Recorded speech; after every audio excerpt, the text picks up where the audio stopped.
Hello and welcome to the Writer's Cookbook podcast, where each week we share with you a weekly slice of writing advice to help you boost your mindset and grow your creative skills. I'm joined by Sims torturer extraordinaire Ellie Beth. And she won't torture her Sims, but she loves to torture her fictional children. It's Christina Adams. Just to be clear, they're not actually children or alive. That are is fictional. a relief. That is a relief. This week, we're talking about how to write emotions. We're going to delve into some deep, dark places, not just for our characters, but for ourselves. Right, because if you don't understand emotions or allow yourself to feel them, how can you write about them? Exactly. So just a heads up, this episode could get a tad emotional. Emotional is good. Shall we get started? Let's go.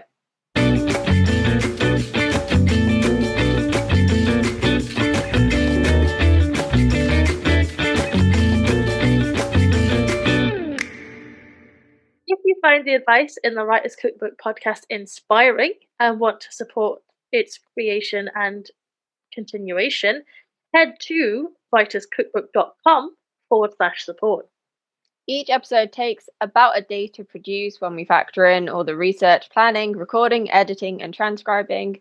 So even a small amount helps towards this commitment and also to helping us help you more with your writing. Anyone who does donate will get a shout out on our YouTube channel every week and also on our social media. Speaking of which, I'd like to say a really big thanks to Mary Beth for all her support. She's contributed to some really great discussions and even given me an idea for my next series. And Cassie Kelly, who's always got interesting questions to ask and is loving our character creation crash course. And Geoff White, who spread the word about the podcast with his network and, after attending our character arcs workshop, has got some new ideas for his books. And he wants to rewatch Brendan Fraser's version of The Mummy, because now you've reminded everyone of how awesome, yet so simple it is. Isn't that what great writing's about? Oh, 100%. And Techdojo for his lovely review of the podcast. Yeah, he said that the Writer's Cookbook has been a fine friend to many writers over the years, generously sharing writing tips and craft advice. If this show is half as good as the content on the site, then you're in for a treat. What a great start to 2021. How nice is that? I know, I hope we're living up to that hype. It feels like the pressure's on now. Well, no, we got this. We got this. Last but not least, we want to thank Bessie Clarke for her support as well. If you'd like a shout out, head to writerscookbook.com/support. You can donate as a one-off or as a subscription. It's completely up to you. We're considering doing a subscriber-only writing Q&A as well, so let us know if you like that idea as well. Now, on with the show.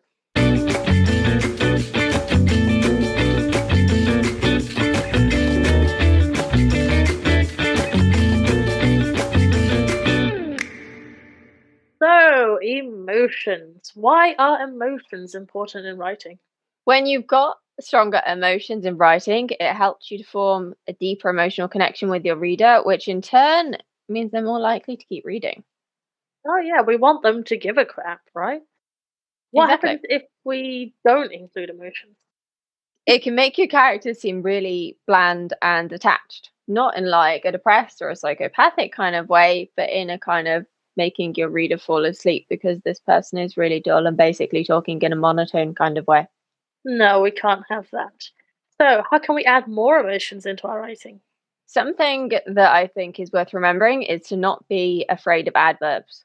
The anti-adverb brigade is all about not using phrases like walking quickly. It's not there to stop you from using more vivid, emotive language. So instead of saying that she cried, you could say she sobbed. It gives you a much more vivid image of what the character is doing, and it creates a more emotive experience for the reader. Yeah, we become immune to certain words or phrases if they're overused, which bland words tend to be. They create less of a reaction than they used to because people have heard them so much. Nice is a really good example of this. Yeah. Because nobody really knows what nice means anymore. It could mean things are okay. It could mean things are cool. It could mean someone is a good person. But I think most people these days interpret it to mean just a very blah kind of person.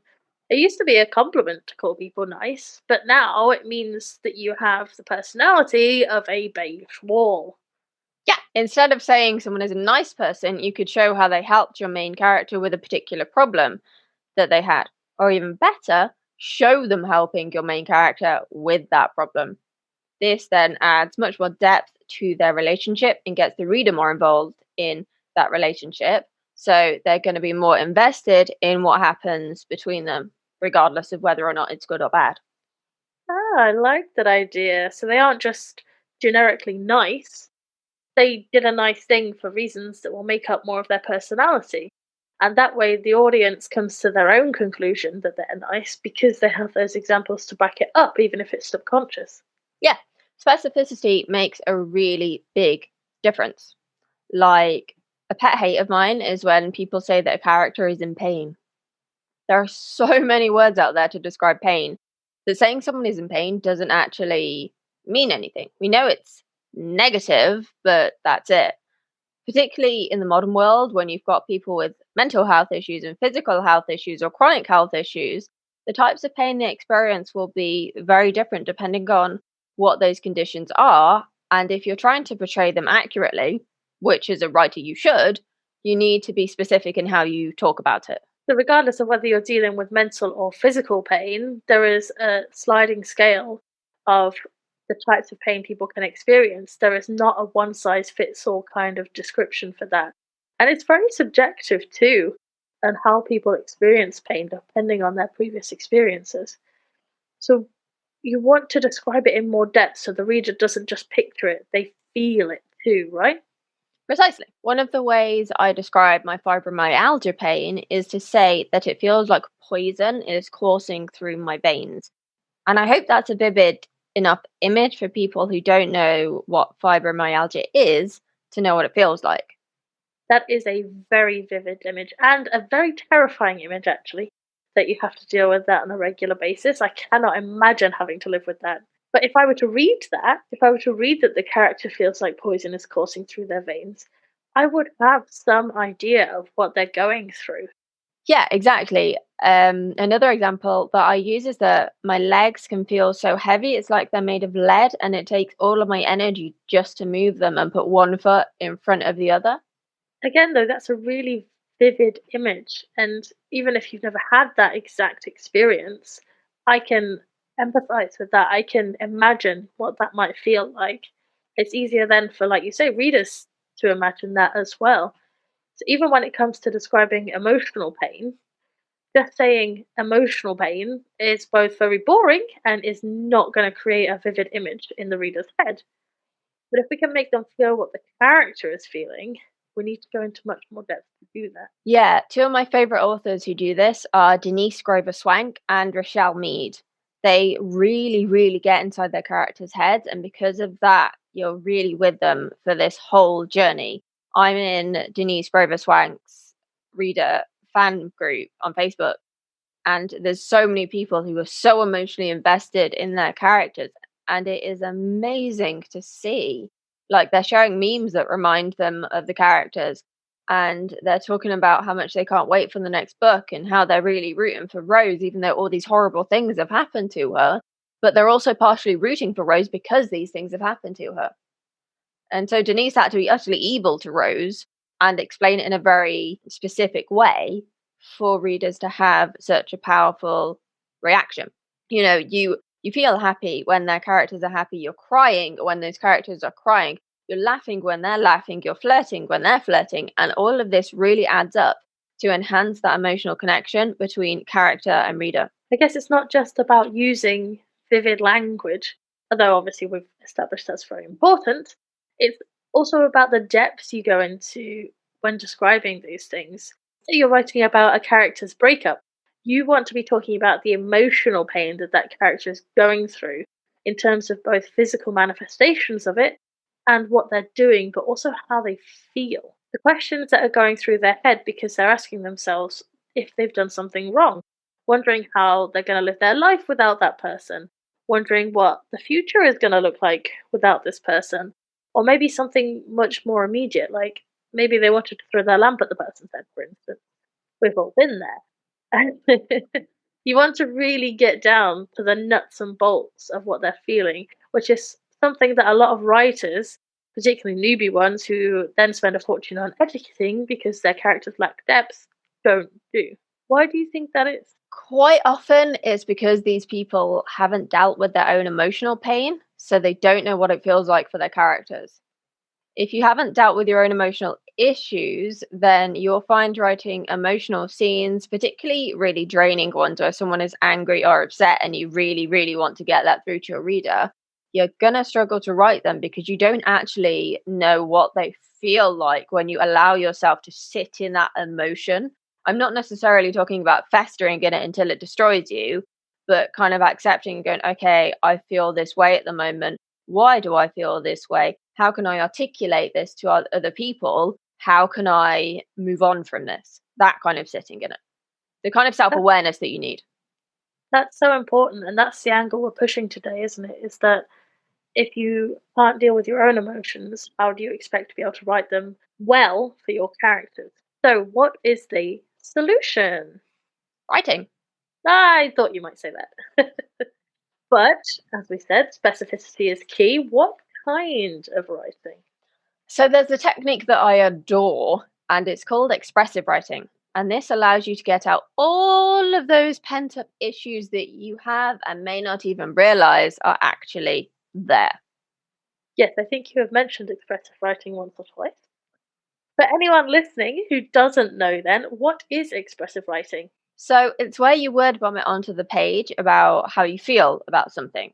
Some people might see this as kind of like diary writing, but it's a little bit more in depth than that. Rather than writing about what's happening now, you write about a specific person or event in your life that's caused you some sort of pain or trauma. It could be that that person bullied you when you were at school, and because of that, you can't look in the mirror without hating what you see. With expressive writing, you write all the deepest, darkest, most horrible things you think about that person and why they're a shithead onto the page. You finally put a voice to all those really mean, evil, cruel things that you've told yourself you're not allowed to think or feel, and that you've bottled up for 5, 10, 20, 50 years, and that you don't realize you're still holding on to. Because if you haven't allowed yourself to process them properly yourself, it's going to be much harder to actually get them on the page, right? Yeah. This is a very interesting concept, and I know that it's helped you a lot. What would you say to someone who's listening to this and thinking, I don't have any emotional issues to deal with? I'd say they need to dig deeper. We all carry more than we think we do, but because we either suppress it or maybe we block it out, we tend to forget it or don't notice it's there. It's kind of like when you wear glasses for ages, you forget that you're wearing them, but then when you stop wearing them, you notice. Does that make sense? Yeah, definitely. Or like me, you'll walk into doorways when you don't wear them and still try and push them up your nose, even though you're not wearing them. I totally do that as well, minus the walking into doors part. Where do these issues come from then? Life.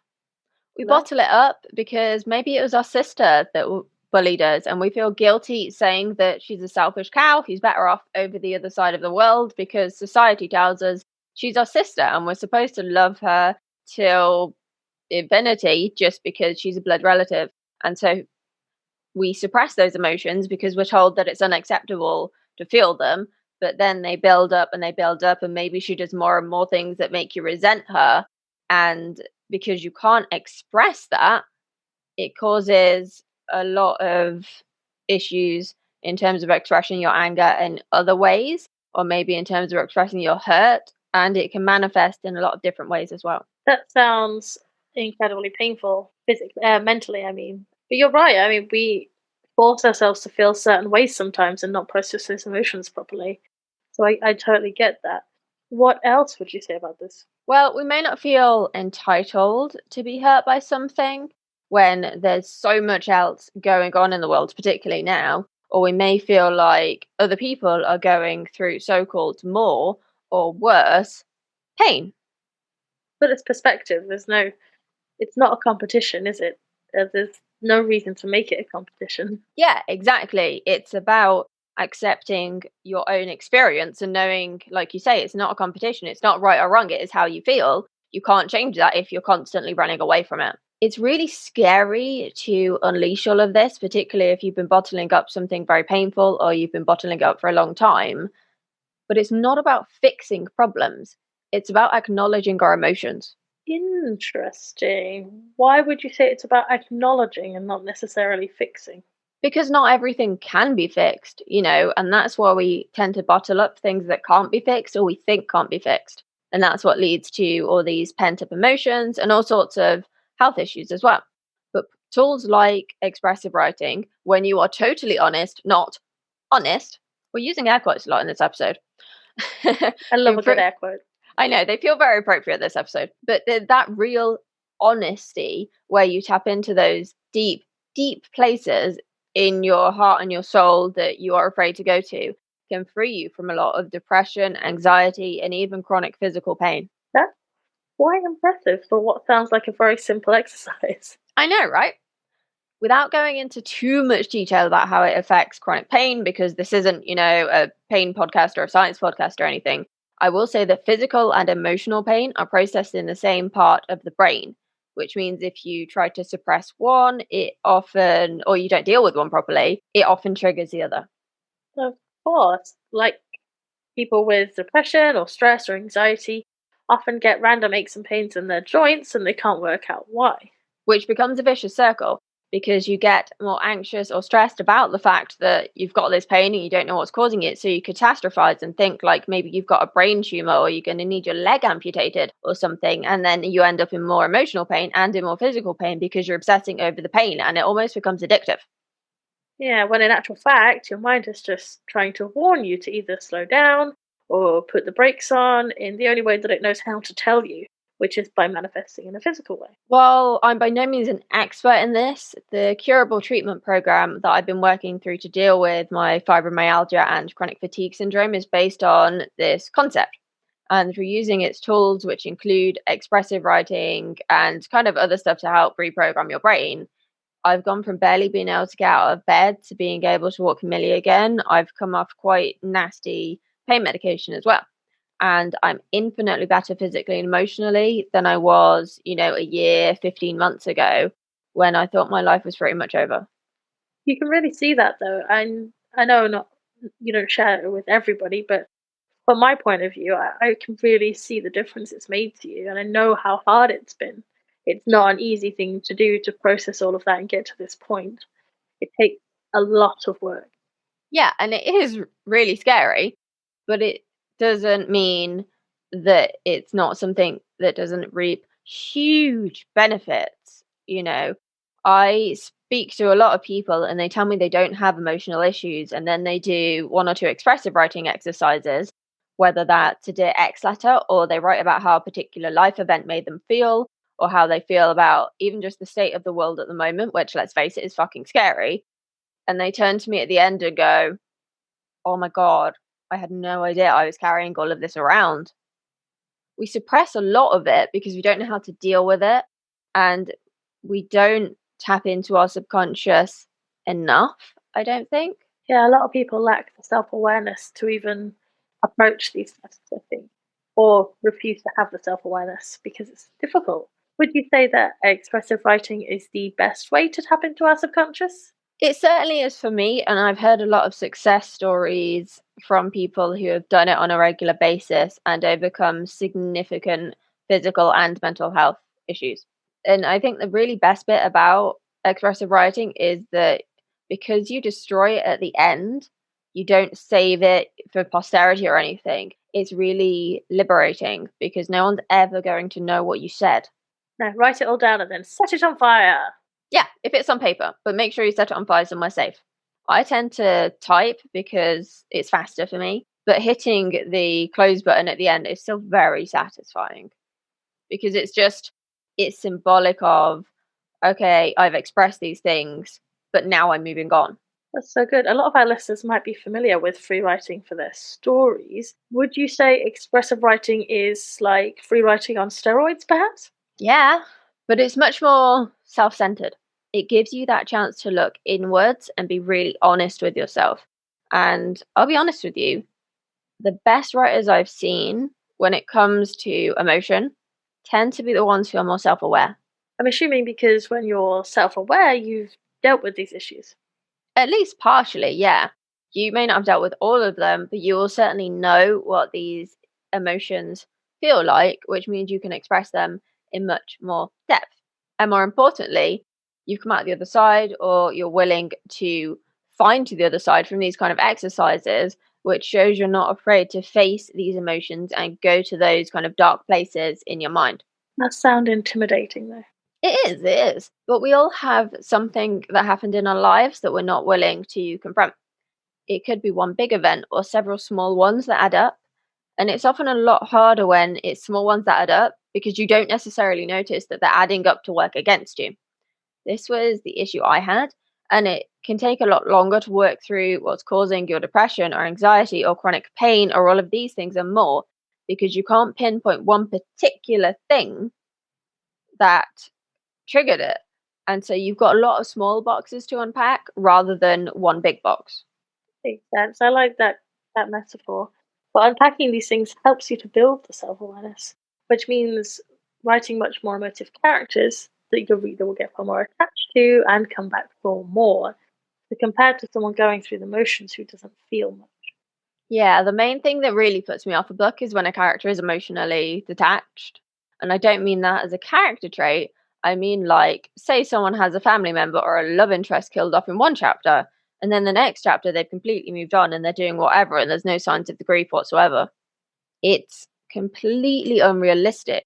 And that's the level where most people can't suspend their disbelief anymore. They can handle your magical powers or your superheroes or your inaccurate spaceflight. I can't, but that's another story.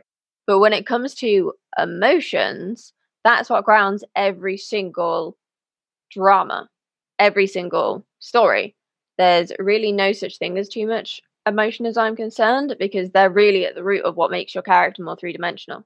What else can we do to add more emotion into our writing then? What about a little bit of healthy projection in the form of torturing our characters? Yeah, when I was writing What Happens in Paphos in 2019, I was very much still grieving for my nan, who'd passed away about 4 or 5 months before I started writing it.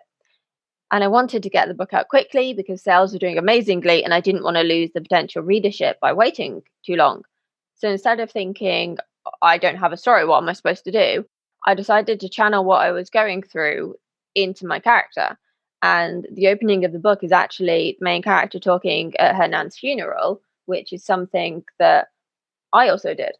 I chose to lean into the pain I was feeling and describe the setting and describe what Holly was going through. And when it came to the rest of the book and her dealing with her grief, I took a different stance to what a lot of people do. And I made her a really horrible person after building her up for like 4 books. It was beautifully done. Beautifully Thank you. done. Everyone deals with grief in different ways. It's so hard to quantify that, I think. But if you've been through it or you're more open to it, I think you can. Why did you decide to do that though? Why did you decide to build her up and then just make her horrible? A few reasons. One, because that was what grief did to me. Two, people don't seem to like angry female characters. And so I wanted to write one. I love that. I love that. 3, a lot of people don't realize depression and anger are very closely related. And it was really important to me to lean into that anguish that she was going through and her inability to process it. You know, she took her emotional pain out on the people she loved because she didn't know how to cope with how she was feeling. It felt like her world was imploding and she was really panicking because she already had anxiety and she already had things going wrong before losing this person that was really important to her. But the more intense that anxiety and depression became, the more angry she got and the more stupid fights she picked with people for no reason whatsoever. Which I think is very realistic. I've seen that happen in real life when we don't know how to process things. People do very much lash out. Yep. Well, that was intense. Shall we lighten the mood a little bit and talk about some happy emotions? Yeah, so let's. It's worth keeping in mind, though, that the positive emotions mean more if someone has already been through the bad stuff. there's no good without evil, that kind of argument, you know? It means much more because you feel like they've earned the happy ending rather than it being handed to them on a silver platter because they look pretty or something. Exactly. No one likes that person. You don't want your character to be someone like that unless you're using them as an example or they will get their comeuppance. That would be fun. You've written that before, haven't you? Once or twice. But back to writing theory. The more pain they go through, the more the reader will feel like your character deserves their happily ever after, regardless of whether you decide to give it to them or not. And whether or not you do will depend on your genre and also the type of writer you are. You shouldn't force a happy ending or positive arc because you feel obligated to. Readers can see right through that and they'll just put your book down. There is a fine line between fulfilling reader expectations and writing crap just because they want it, isn't there? Sadly, yes. It's why a lot of TV shows like to marry off their characters in the last season to underdeveloped love interests or matchmake them into rushed relationships, but that's a rant for another time.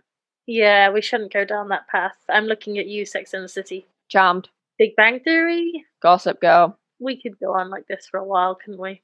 Unfortunately. So let's focus on writing emotions. One thing we often don't consider is that emotions are layered. Yes, like Shrek and his onion metaphor, right? Is that what you mean? Sort of, yeah, but he was kind of talking more about personality rather than emotions there. We tend to feel more than one emotion at once, but focus on the strongest emotion and assume that is all we feel. Sometimes, though, the strongest emotion isn't necessarily the one causing the issues. I apologize if there was a noise and I hit my microphone. Like depression being the root cause, but it manifests as something like anger, like we said before, and lashing out. Exactly like that. Or maybe you've got someone who's very, very anxious, and that manifests as them getting snippy because something isn't happening the way they want it to. And people might think that they're just a control freak instead of considering what is actually going on and causing that behavior. That makes sense. I'm with you. So let's take an example of someone who appears to be lazy. Maybe they get up at midday. They might even get up later than that and stay up until 2 o'clock in the morning talking to friends in Australia. Or if you're in Australia, the UK, or if you're in America, wherever the other side of the world is to you. But that person with a messed up sleeping pattern, who isn't looking for a job when they're unemployed, who isn't writing, isn't necessarily doing it because they're lazy. Sometimes this is a laziness thing, but it's also a very subtle sign of depression that most people don't pick up on. The lack of motivation, the feeling of hopelessness, the messed up sleeping pattern, not bothering to job hunt, and avoiding things you actually care about. These are signs someone is detaching emotionally from the situation that they're in. But most people aren't willing to delve that deep into what another person is feeling, and especially not into what they are feeling. It is a really scary thing to do, though, and depression will fight against you in so many ways that you can't even imagine until you're there, I think. I can understand why people might not be ready to confront those kind of emotions, whether it's for themselves or for someone else. Yeah, it's something I went through for a really long time, and I don't mention it much anymore because it's quite difficult to talk about. But I was lost in a very, very dark place a few years ago, and I do regret wasting that time in my life. And people can tell me you don't need to regret it and blah, blah, blah.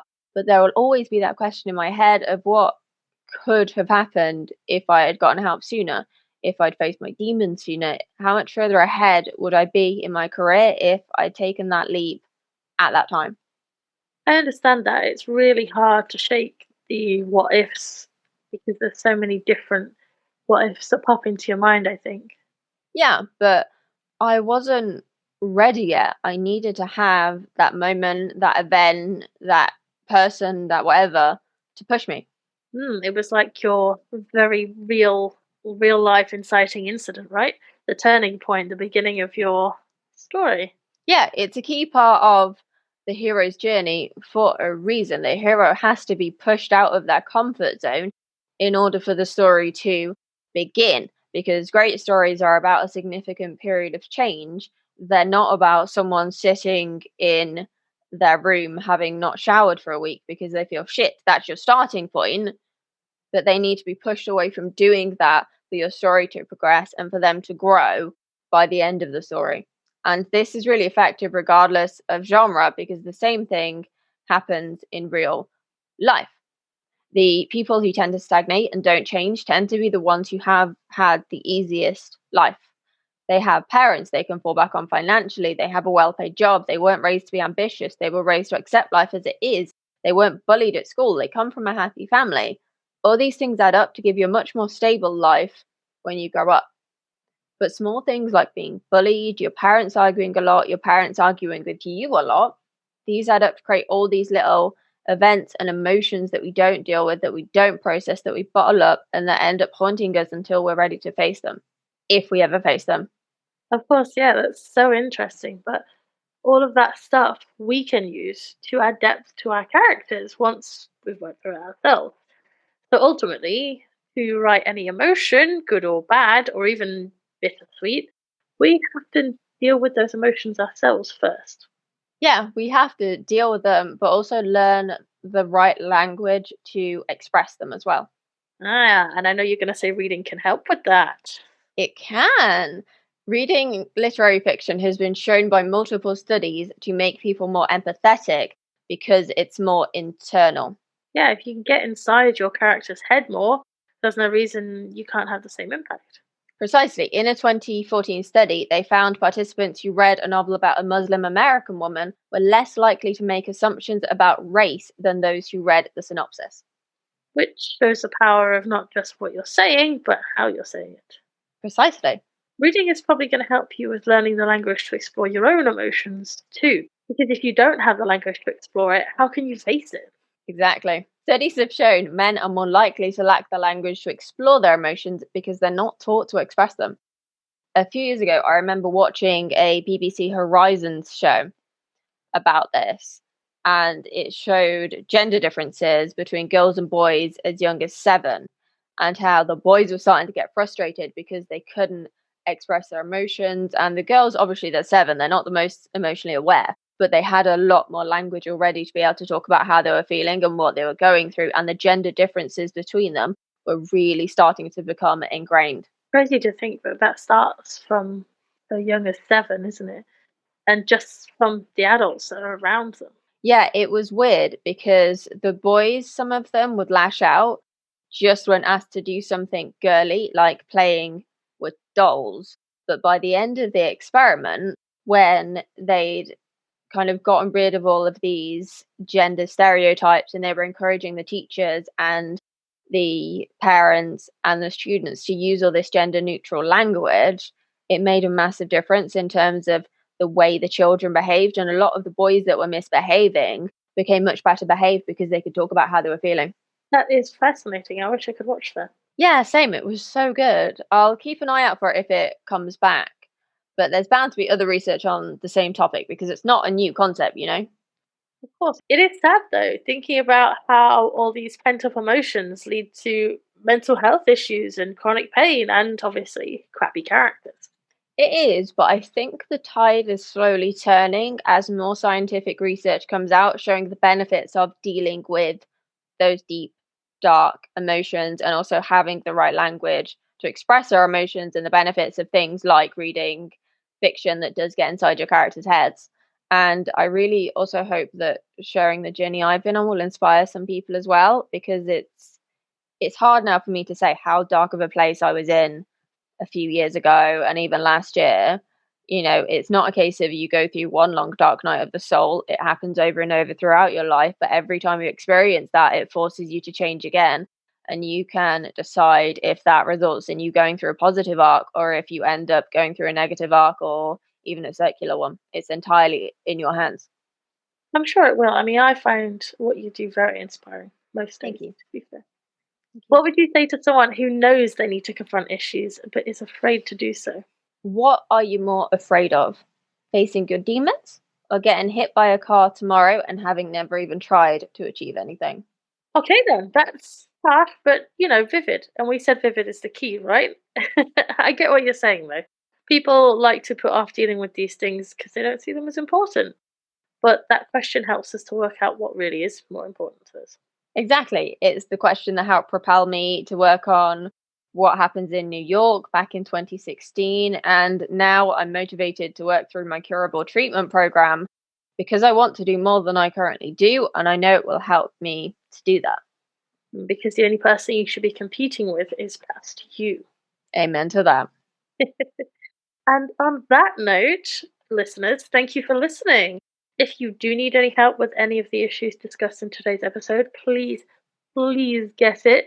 Talk to your GP, reach out to a counsellor, confide in your friends. Your health is important, and we fully endorse getting that help. We do. And no matter how bleak it seems, there is always somewhere you can get help from, even if it's a Facebook community of total strangers, even if it's a Twitter hashtag. There are plenty of good stories that have come out recently of people who have asked for help and have got it when they felt like there's nothing else left. So please don't feel like there is nothing else left, because there is always something. There is always hope. You just have to cling to that very tiny thread and it will keep you going. Exactly. Depending on, well, regardless of what help you need, it is out there. I promise you it's out there. And sometimes you will find that you ask for help and you get kicked in the face. But that doesn't mean that when you ask for help again, someone else can't provide it. I once got told I didn't qualify for counseling because my anxiety didn't fit into their neat little box. It's like I have generalized anxiety disorder. I don't know how to explain to you. Breathing makes me anxious. Like, what do you want from me? But then I spoke to another company and they were really helpful and I did some great CBT. So everyone will experience different things and get different things out of different programs. Exactly. So if you would like to support the podcast and get a shout out in our next episode, don't forget to head to writerscookbook.com/support. And we will see you next time. Take care. Bye. Bye.